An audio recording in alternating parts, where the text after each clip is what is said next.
So I talk about the movies a lot, and I honestly really don't want to have to keep saying this, but for this video, we're gonna be doing like power scaling takes on the Dragon Ball subreddit. And for the first section of the video, we're gonna be talking about all movie topics, so all movie posts. We're gonna just be going over all of them because, quite frankly, why not? But yeah, in this instance, this person just thinks that like they're asking whether or not the movie buff exists, because he's heard people say that like movie Goku one shot Super Vegito and Buhan, and to me, if it's not movie 13 Goku and afterwards, then he's not doing anything to Super Vegito and Buhan. The reason being for that is because Fusion Reborn feats are not technically a defeater to anything that happens within Z's anime. Because remember, Toei has a connected timeline of Dragon Ball's anime, Z's anime, the movies, and GT. All of that is connected into one timeline. If you don't believe me, I'm going to explain it. First of all, it's just showcased with this instance that all of this shit is licensed by Toei, just to put that in perspective, right? Two, and most importantly, Goku has memories of non-canon events within GT. And the same thing, like, and I'm gonna make this very clear.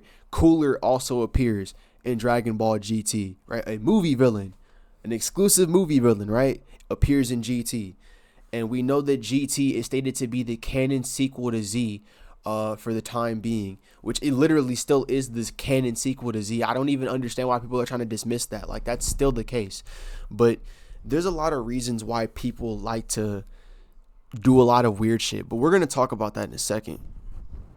But yeah, movie 12 Goku and Fusion Reborn Goku. Fusion Reborn takes place in between like Majin Buu's transformation into Super Buu, and then like Super Buu's whole fight with Gotenks and shit. So like, yeah, basically any feat that Goku accomplishes in that movie will simply just upscale Super Vegito and Buhan, literally. Except for Gogeta. Gogeta is a special case. I think Gogeta fares a little bit differently, but I'll explain that in another video if y'all want me to. But yeah, now let's get to the comments, because the comments really kind of set me off a little bit. So here it is. The only real major inconsistency is Super Saiyan 3 Goku and Fusion Reborn having better feats than anything in Z. That is not fucking true. Okay, first off, right, again, since they're all connected, any feat that Goku would have in Fusion Reborn is an upscale for the characters more powerful than him. But anyway, Super Saiyan 3 Goku, right, is dead and in the living world, right? And he's also trying to restrain himself, because I hope everybody understands this. Like, when Goku transforms into Super Saiyan 3 in the main series, that is felt across the entirety of the world. Like, every part of the universe feels that, bro. Right? And the same thing happens with Hell, because okay, Hell is only as vast as the living world is, right? So if Goku shook up Hell in the afterlife like that, and like in the same way that Goku did in the main series, right? You see the point I'm making here. There is no better feat. Both characters did the same thing. Like, and if anything, if we're being smart about this, right, Goku could simply just, I don't know, have a better transformation or like higher power in Super Saiyan 3, because of the fact of how Super Saiyan 3 and Fusion Reborn, right? Fusion Reborn, again, like I said, it takes place in between like Majin Buu transforming into Super Buu and Super Buu like fighting Buu-tanks and shit. So, or Buu-tanks fighting Go-tanks, right? So I feel like I'm rambling, but y'all get the point. It's just like, in this instance, there is no upscale, right? But in reality, what you're talking about is the movies quite simply don't always line up with the main continuity scaling. Not true. Hirudegarn movie Super Saiyan 3 Goku was stronger than people he should have or he shouldn't have been. And Toriyama has said that he even views them as different timeline. Okay, side stories that don't connect. Okay, you're fucking. I hate when niggas say that. That is so annoying. Okay, so people say the same shit over and over, and it's irritating because it just showcases that they're misinformed, right? So First of all, Hirudegarn movie 13, or yeah, that's movie 13. Hirudegarn movie Super Saiyan 3 Goku was stronger than people he shouldn't have been. Like who? Like who? What the fuck? What? Like who? Who? Can somebody tell me who? Don't tell me Ultimate Gohan. Nigga, Ultimate Gohan is not beating Super Saiyan 3 Goku even in the Buu Saga. Let's be real, nigga. Come on. That's not happening. And Toriyama has even said that he views them paraphrasing different time. Okay, yeah. I understand that whole little bit. That just means that the movies don't connect to the manga. I don't give a fuck about that. My whole premise is that the movies connect to the anime, right? The anime continuity. So I don't care about that. I think that it's just a lot of characters in Z movies are generally depicted as being stronger or having more impressive feats than that of the main series. Goku is the biggest example of this. In Lord Slug, he uses Kaioken times 100 to burst through Giant Slug. There's a reason for that. Not only is he fused with Piccolo in that instance, but like Goku's never shown the inability to do that. Like, if you're telling me that like Goku using Super Saiyan Blue Kaioken times 20 is like any kind of defeater, we're going to have a problem because first of all, I want everybody to understand this, right? And hear me when I say this. That is literally two different strains being put on Goku's ki pool and his body, right? He's having Kaioken literally tearing at his muscles, but then he also has the strain of his ki that's coming from that of Super Saiyan Blue. He's stacking them both, right? So you can't even use that as a fucking argument. That's stupid.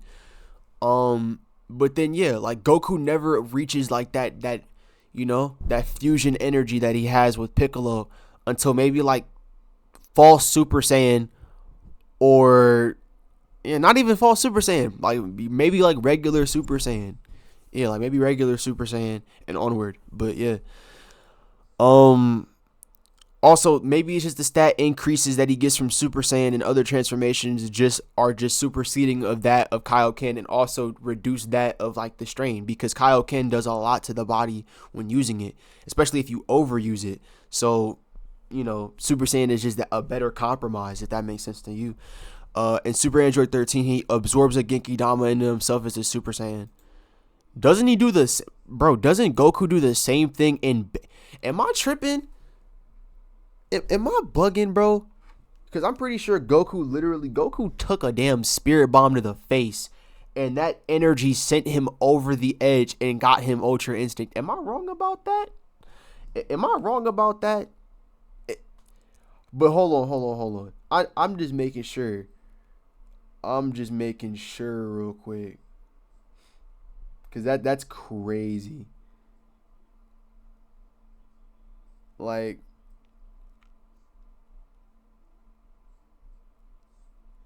But yeah, I think we talked enough about this.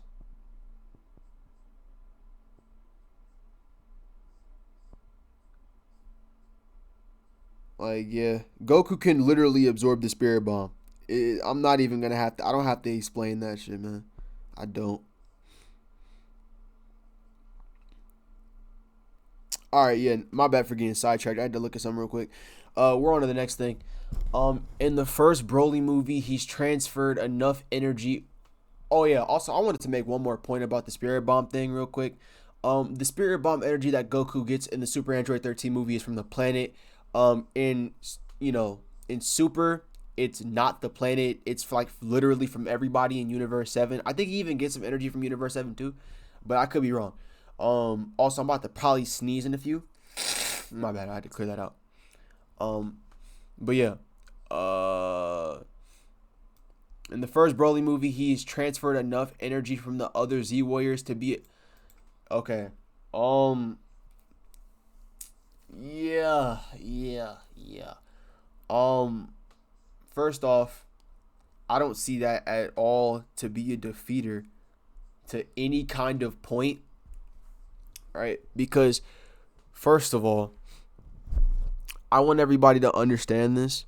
The feat of Broly destroying the galaxy is a feat, absolutely, but it's not a concentrated energy blast. It's literally just energy being erupted and blasted out, right? And just shot out, uncontrolled, unconcentrated. Kind of like how when Goku and Beerus were clashing, and their clashes were sending out shockwaves that were like destroying the universe, like the multiverse, right? And yeah, that was because of uncontrolled ki. Same thing with Broly. Broly is destroying this vast amount of space with uncontrolled ki. Now, when it comes to this energy, right? Just because, and I'm sorry, but every single blast that like we see is concentrated energy, bro. The Kamehameha that Cell shoots at Gohan is concentrated. It's concentrated at Gohan. The solar system is just a byproduct of that, right? So I hope everybody gets that point. I hope everybody understands that the solar system is just a byproduct of the destruction when the blast is really focused at Super Saiyan 2 Gohan. Y'all see what I mean? So it's like you can't say that like this is like an amped or like a generally stronger feat. I do think that Broly is absolutely stronger than Cell, but I don't think this is your way of conveying that. You feel me?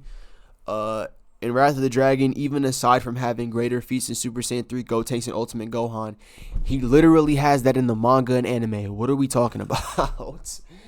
Come on, bro. Please grow up. Super Saiyan 3 Goku pulls out a move we've never even seen before, nor are we given any explanation for how he developed it. The Dragon Fist, which kills Hirudegarn.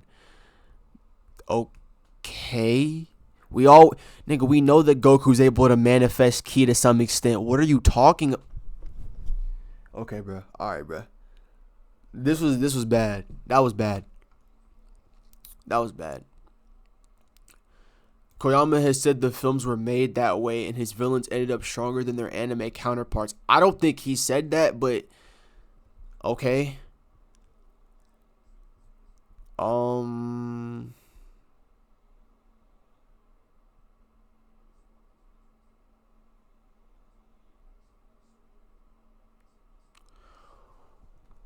Whoa.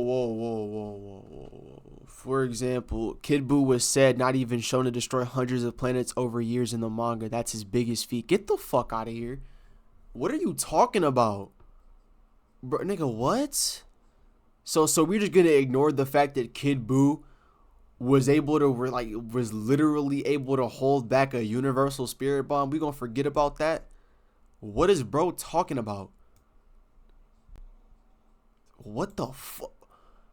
Yeah, this is why I don't like the Dragon Ball subreddit, man. It's just like it's a whole bunch of BS, misinterpreted, misinformed bull. I just don't understand it. It's so cringy to me. Like the fact that I'm looking at this is just sad. It's like y'all claim to love this shit so much, but y'all don't even do the minuscule amount of research possible to be able to understand it fully. And that shit is pathetic to me. Now, I know I'm coming off a little harsh here, but I feel like I need to. Is because, like, people need to wake up, bro. For real. Like, the time of getting misinformed by your favorite YouTuber is over. That shit is done. This is why I need people to sub to me, bro. Because I'm trying to show people the light. Me, Drip Sauce, Middle Track, Electronic, like, people like us, we're literally trying to, like, illuminate and galvanize the Dragon Ball fandom. Because, like, a lot of y'all really be believing this stupid stuff that people like Geekdom 101 and Quaman got y'all believing, man. This shit is stupid. Like, it's crazy how because it was so simple for them to believe, they fed it to y'all and y'all believed it because it was easier to digest. You don't think if it was easy for you to digest, it was easier for the motherfuckers who made it up to digest, my guy? Geekdom 101 literally had to digest all that information and then regurgitate it out to his fans. But that shit had to be easy to digest for him in order for it to be for you. I hope everybody gets that now. But yeah, we can move on to another topic. I think I'm done talking about the movies for right now until I make like a full detailed video about it. Let's talk about something else.